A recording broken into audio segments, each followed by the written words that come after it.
আসসালামু আলাইকুম। আপনাদেরকে জানাই আমি ভিটিআই চ্যানেলের পক্ষ থেকে আন্তরিক অভিনন্দন ও শুভেচ্ছা। আজকে আমি জানাবো আপনাদেরকে যে একটা গাভী দুধ বাড়ানোর 3টি কৌশল আপনাদেরকে বলবো। একটা গাভী যখন দুধ কমে যায় তার 3টি কৌশল অবলম্বন করলে অবশ্যই গাভীটির কি দুধ বেড়ে যাবে। সে 3টি কৌশলের প্রধান কারণ কি জানেন? প্রথম হচ্ছে কি তাজা খাবার দিতে হবে। তাজা খাবার মানে এবং পুষ্টি দিতে হবে। তাহলে কি তাজা খাবার বলতে কি আমরা কিন্তু তাজা ঘাস দিতে হয় বেশি বেশি। হ্যাঁ, তাজা ঘাস বেশি বেশি দিব এবং হচ্ছে পুষ্টিকর খাবার দিলে কিন্তু গাভীর দুধ দ্রুত বেড়ে যাবে। এবং এই খাবারটা কয়বার দিব বলেন তো আপনারা? দিনে কয়বার দেবেন? 2 থেকে 3 বার দেবেন এবং ভাগ ভাগ করে দিতে হবে। মানে দানাদার খাবার যখন আমরা দিব তখন আমরা ভাগ ভাগ করে দিব। সকালে কতটুকু দিব, বিকালে কতটুকু দিব, এইটা আমরা কিন্তু নিয়ম মাফিক দেবো। কোনো দিন বেশি দিব, কোনো দিন কম দিব, তা কিন্তু হবে না। হ্যাঁ, আমাদের বডি ওয়েট অনুযায়ী, তার দুধ দহন অনুযায়ী তাহলে আমি কি সঠিক খাবার এবং পুষ্টিকর খাবার দিলে কিন্তু দুধ কিন্তু দ্রুত বেড়ে যাবে। আর দ্বিতীয় যেটা কারণটা হচ্ছে দিতে হবে পানি এবং আরামদায়ক পরিবেশ দিতে হবে। কিন্তু পানি এবং আরামদায়ক পরিবেশ, আমার গাভী যদি পর্যাপ্ত পানি না খায় তাহলে আমরা যদি খাবার খেয়েও কিন্তু কাজ হবে না।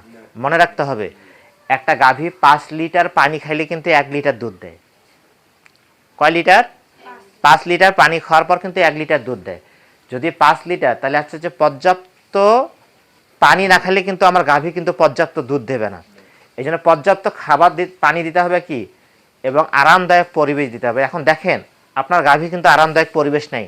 এই যে অল টাইম মশা মাছি দেখছেন আপনাদের, এই যে মাছি, এই যে দেখেন আরামদায়ক পরিবেশ কেন? এই যে দেখেন আপনি চুলকানি ধরছেন এখানে না, এই যে অ্যালার্জির মতো মাছি খেয়ে ফেলছে। তাহলে আপনার ঘরের এই যে আরামদায়ক পরিবেশ থাকলো, কোনো সময় যদি ভেজা থাকে, কোনো সময় শুকনা থাকে, তাহলে গাভীটা কিন্তু যখন রেস্ট নেওয়া দরকার সে কিন্তু রেস্ট নিতে পাবে না কিন্তু। তাইলে হচ্ছে কি পুষ্টিকর খাবার এবং তাজা খাবার দিতে হবে, ঘাস দিতে হবে, এটা দিনে 2-3 বার। পানি এবং আরামদায়ক পরিবেশ কিন্তু বাধ্যতামূলক। যদি আরামদায়ক পরিবেশ না দেন তাহলে কিন্তু তার মিল্ক সিক্রেশন হবে না, তাহলে কি দুধ সে কিন্তু বেশি কখনোই দিবে না। 3 নাম্বারটা কি হচ্ছে জানেন? মিল্কিং টেস্টিং করতে হবে এবং নিয়মিত স্বাস্থ্য পরীক্ষা করতে হবে। এই যে আপনার মানে গরুর গায়ে চর্মরোগ রোগ ধরছে, তাহলে চর্মরোগ ধরলে কিন্তু দুধ অটোমেটিকলি কমে যাবে।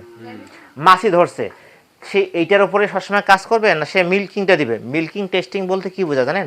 যখন আপনি দুধ দহন করবেন, আগে এই যখন আপনি গোসল করান না, সুন্দর করে বাটটা ধুয়ে দিয়ে ভালো একটা পরিষ্কার ন্যাকড়া দিয়ে মুছে নেবেন।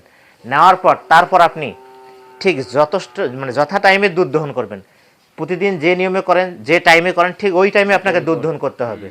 আলাদা আলাদা লোক দ্বারা দুধ দহন করা যাবে না। এবং যে দুধ দহন করে ঠিক ওই লোককে দ্বারাই দুধ দহন করবে সঠিক টাইমে। এখন দেখেন আমি যখন দুধ দহন করতেছি, গরুটাকে মাছি ধরতেছে, একটা লোক আসি ডিস্টার্ব করতেছে, তাহলে কিন্তু আমার ওই গাভী কিন্তু বেশি দুধ দেবে না। ঠিক আছে, তার কাছে মিল্কিং টেস্টিংটা কি বলা হয়? মিল্কিং টেস্টিং হলো যে আমি ওই যিনি দুধ দহন করবে সুন্দর করে আগে আমরা পানি দিয়ে ওটা দিয়ে সুন্দর করে পরিষ্কার করে দেবো। দেওয়ার পর আগে সুন্দরটা ন্যাকড়া দিয়ে মুছে দেবো, তারপর আমি দুধ দহন করব। দুধ দহন করার পর আমরা কি করবো জানেন? ওইটা আবার মুছে দেবো, বাটটা সুন্দর খাত ন্যাকড়া দিয়ে মুছে দিয়ে, তারপর যাতে এই গাভীটা দুধ দহন করার পর আমার শুইতে না পারে সেই জন্য আমি দুধ দহন করার পর পরে খাবার দিব। তাহলে আমার কি ওই গাভী যে ম্যাস্টাইটিস হয়, ওলান ফোলা রোগ হয়, এই রোগটা হবে না। মাথায় রাখবেন। হ্যাঁ, তাহলে এইটা যদি না হয় তাহলে আপনি গাভী পুষে লাভবান হবেন না। তাহলে হবে, তাহলে এই 3টা কাজ করলেই কিন্তু আপনি দ্রুত আপনার গাভীর যে দুধ হয় এটা কিন্তু বেড়ে যাবে। এখন দেখেন আপনার গাভীর বডি ওয়েট কতটুকু বলতে পারেন কি আপনি? না, আপনার গাভীর বডি ওয়েট মোটামুটি 300 কেজি, আর আপনি বললেন যে আমি একটা 40 টাকার কিডনির ট্যাবলেট খাওয়াই দিছি, তাহলে এটা কাজ হবে কোনোদিনও? হবে না। কারণ আপনার গাভীর কিন্তু কিডনি ডোজ হয় নাই। আপনার গাভীর মনে রাখবেন, আমি আগেও বলছি বারবার, একটা মানে একটা কিডনির ট্যাবলেট 20 টাকা একটা কিডনির ট্যাবলেট 70 কেজি বডি ওয়েটের জন্য কাজ করে। তাহলে আপনার এই গরুটাকে মিনিমাম 4টা ট্যাবলেট খাওয়া লাগতো। হ্যাঁ, কিন্তু আপনি খাওয়াইছেন মাত্র 2টা সমান। তাহলে এইটা কিন্তু কখনো কিডনি ডোজেই কমপ্লিট হয়নি এখনো। তাহলে তার মিল্ক সিক্রেশন কেমনে হবে, সে ভালো পুষ্টি কেমনে পাবে, সে হজম কিভাবে ভালো করবে, তাহলে তো হবে না। আর আপনি যতই করি না কেন, এই যে বাছুর রোগা হয়ে গেছে আপনার, এই বাছুরটা রোগা কেন বলেন তো? এরকম এই বাছুর কি পর্যাপ্ত দুধ খায়? পর্যাপ্ত দুধ খাওয়ান না আপনি। মনে রাখবেন একটা বাছুরের যতটুকু ওজন তার 10 ভাগের 1 ভাগ তাকে দুধ খাইতে হবে। যদি আমার বাছুরের ওজন হয় 40 কেজি, তাকে আমি দুধ খাওয়াবো কত কেজি? 4 কেজি খাওয়াবো। যদি 60 কেজি হয় তাহলে তাকে আমি 6 কেজি দুধ খাওয়াবো। যদি আমি পর্যাপ্ত নিয়ম মাফিক চলেন তাহলে বাছুরের গ্রোথ কিন্তু দ্রুত ভালো হবে। আর যদি এই কাজগুলো না করেন তাহলে আপনার বাছুরের মানে গ্রোথও ভালো হবে না, এবং আপনার গরু পর্যাপ্ত মানে দুধও দিবে না, এবং আপনার গাভী কি দ্রুত হিটেও আসবে না। মানে মোট কথায় আপনি খামার কিন্তু পরে লস খেয়ে যাবেন আপনি। এই কথাগুলো মাথায় রাখবেন, ঠিক আছে? বুঝতে পারছেন? ঠিক আছে, এখন বলেন, এখন এই গাভীর আপনি কি করবেন? এখন হচ্ছে যে এই গাভীর আমরা কি হিটের ট্রিটমেন্টে যাব? হিটের ট্রিটমেন্ট গেলে প্রথম যেটা কাজ মনে রাখবেন, এই যে আমাকে চর্মরোগ সারাইতে হবে। এই গরুকে মশা মাছি পড়তে দেওয়া যাবে না। দেখেন কত মাছি পড়তেছে, এগুলো দেওয়া যাবে? এগুলা পড়লে কিন্তু আপনার গরু কখনো কি ভালো হবে না।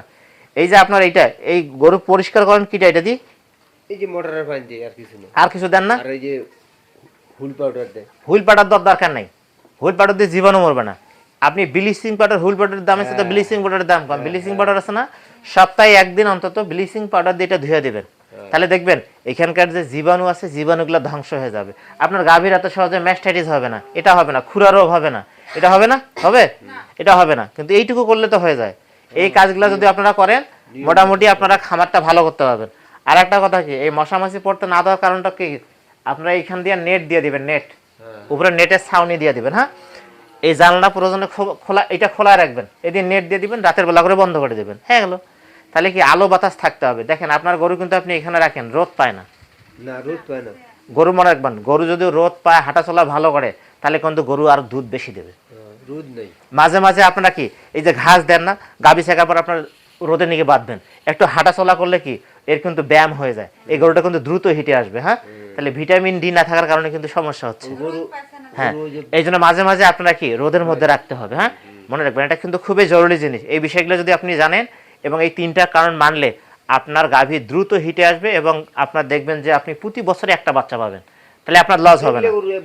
হ্যাঁ, বাচ্চা না পেলে আপনার লস 100%। হ্যাঁ, ঠিক আছে, থ্যাংক ইউ আপনাদেরকে, ধন্যবাদ।